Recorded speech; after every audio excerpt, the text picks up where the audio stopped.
Assalamu Walaikum. In this video, how to make pen tool line thicker in Illustrator. Let's begin. Select the pen tool, press P shortcut key, hold click pen tool and close the fill color. Stroke size example is 3. Okay. And again select the pen tool, stroke size 10. Select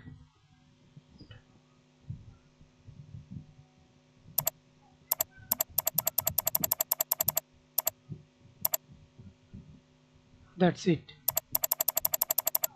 Thanks for watching video. Please subscribe to my channel, like, comment, share.